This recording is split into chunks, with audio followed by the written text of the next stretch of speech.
Dude, I think I smoked him, baby!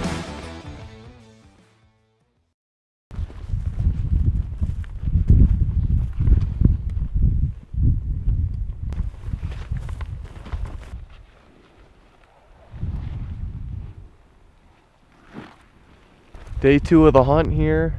Just got set up on our glassing point for the morning. It's not even really sunrise. You can see the sun isn't even up. These two boys, I think Troy picked up a couple big boys right by our camp, so they're a little bigger than the ones we were going for yesterday. Significantly. Significantly. I mean, at least right. like I could, like I like saw nice. Like. All right, so that bachelor group got out of those bushes. We saw them in this morning. Hopped the fence once, went up, hopped the fence again, and right now they're sitting at the parking lot where we parked yesterday to go stalk me and Troy's mule deer. And the buck has been standing there for probably like 20 minutes now, just staring at this truck parked there, not moving. So Cole's been locked in on him. Troy spotted some deer down the bottom of this. There's some real thick oak brush, little basin here, and down the bottom it's sage west of the creek going through it. And he spotted deer down there, got looking, saw 2 more buck. It's a little white buck, a big white buck, and then a really nice, looks like a 4x4, like a big buck. 7 buck this morning. I don't know what changed. No doe, 7 buck.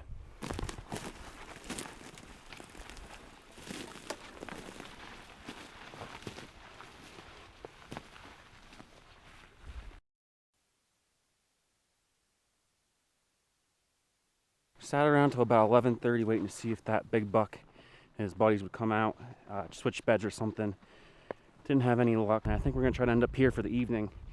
See if we can't find that big buck again this evening. So, see what we can do.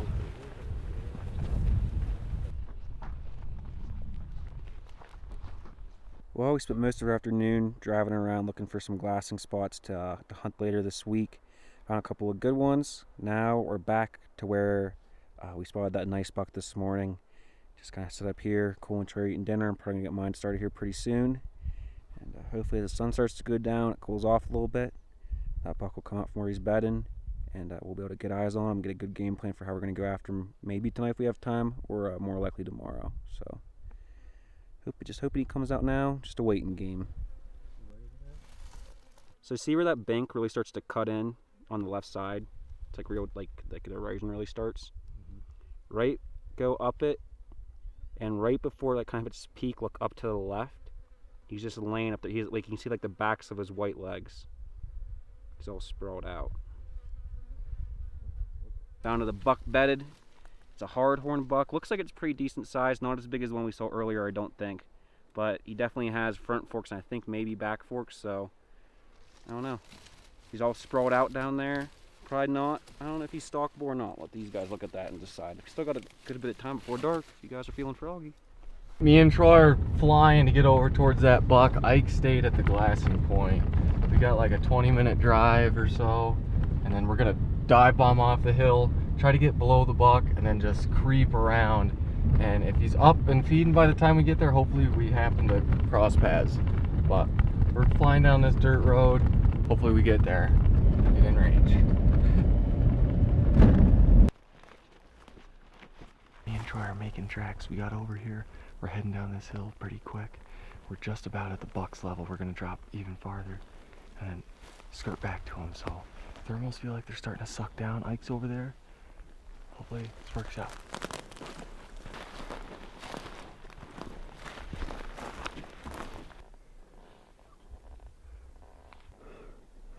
He's probably 250, about 250 yards out. So I start being quiet, right? We're dropping the bags. We're about maybe 225 out. From here, we're just gonna start creeping. Ike's up. The orange flag's still up, so we're good.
dreams are made of. Holy smoke.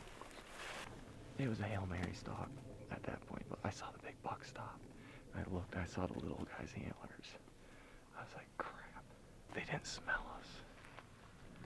So the big ones that spooked really. He's just kind of like, I was at 120. And in my head, I'm like, okay, if I get to 100, I might freaking let it fly. Like, that thing's huge.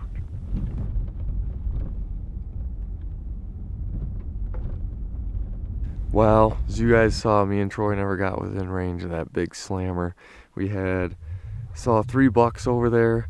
The phone scope video is kind of funny.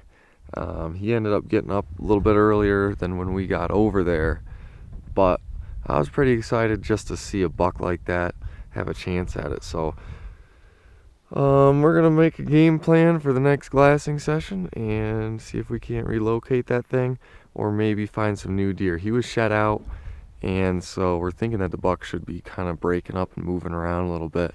And there's enough elk hunters in here that deer are probably getting pushed around pretty good. But we'll see. Pretty cool anyways.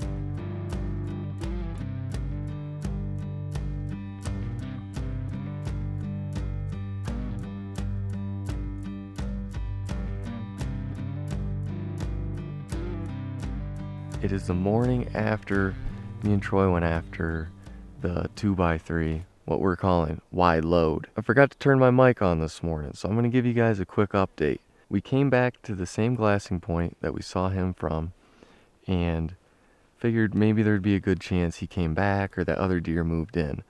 Well, the bad news is we didn't get eyes on him or any of his cohorts. But the good news is there's like how many buck over there? Maybe like 7 bucks over in that same exact drainage. They just kind of fed over. And one of them's a stud. Nice, like 5x5, 5x6, something like that. He's got kickers coming off of the right side, maybe even the left side too. Just a nice, huge freaking deer for us. We're kind of tracking them right now to see where they're going to end up laying down. They went to the same side that 2x3 was bedded on yesterday, but they haven't quite laid down yet.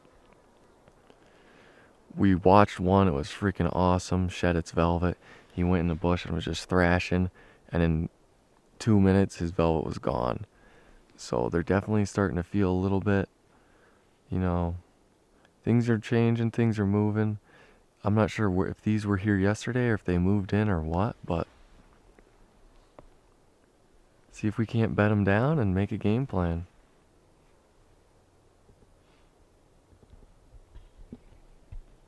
We're sitting here and heard all this noise down there, and I started cow calling, and it sounded like an elk. One went below us, and one came like right at us. It sounded like a bolt because it just sounded so much brush moving. Well, then it kind of quieted down like 20 yards away. I kind of figured it just left. Next thing you know, after I turned the camera off 15 yards back here, there's a bull right behind us, like a 5x5 or something. Scared the crap out of me. Couldn't quite get the camera on, but I think what he did is he came in and I started cow calling. He circled in the meadow up there because the wind was still blowing uphill, and then he smelled us and took right off. But that was pretty sweet. Should add an elk tag.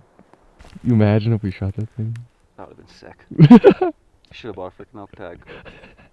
Big boy ended up feeding way out over the ridge, out of our unit and out of our lives.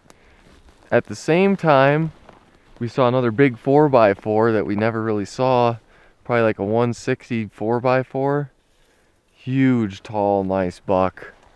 And he did the same thing, went up and over. We're wondering if maybe they're bedding on the north face or something, but we're gonna run to town quick, grab resupply, get some fuel, come with a game plan. That's the biggest buck I've ever seen in my life. Both of them. That 4x4. That was the prettiest deer I've ever seen. Dude, that thing was within a quarter of an inch every time on both sides. I had like, yeah. I'm gonna have nightmares about that thing walking over that hill. Just watching the silhouette of its horns just walking over the hill. I've seen like 4 or 5 bucks the last 2 mornings in that valley, so we might go up to where me and Troy were the other morning and just split up and put 2 shooters down in there early tomorrow morning before first light and just see if we can get lucky and have something come by us. So that's definitely an option. We'll see. We're gonna make Troy go buy a freaking elk tag so we could shoot one of these bulls.